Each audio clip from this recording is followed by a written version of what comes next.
សួស្តីអ្នកគ្នាថ្ងៃនេះខ្ញុំមកបរៀនអ្នកគ្នាអំពីរបៀបលេងយកពេជ្រ 5000 diamond ណាគ្នា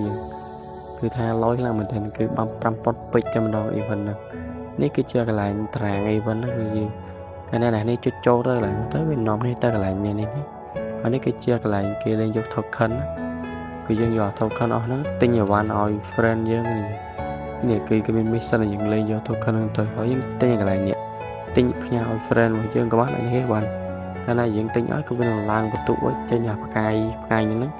ហើយយើងនឹងឡើងសម្រាប់ឆ្នោតគេដាក់ជាប់កន្លែងប្រអប់កណ្ដាលហ្នឹងអ្នកគ្នាអាសាទិញឲ្យគ្នាយើងឲ្យច្រើនទៅវានឹងឡើងសម្រាប់ឆ្នោតកាន់តែច្រើនដូចខ្ញុំហ្នឹងគឺសម្រាប់ឆ្នោតវាអស់ត្រឹម75ខ្ញុំគឺបានត្រឹម75ហើយរង្វាន់ធំ 5000 diamond ហ្នឹងគឺគេឲ្យតែ50នាក់ទេគ្នាយើងនិយាយទៅគឺវាកម្របានតែយើងចេះដាក់ទៅគ្នាយើងក៏មានសំណាងបាន 5000 diamond មិនអែម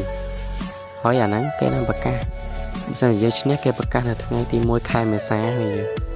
ហើយគេរយៈពេល5ថ្ងៃក្រោយគេនឹងផ្ញើ 5000 diamond ឲ្យយើងតែម្ដងនៅក្នុងបបផ្សារ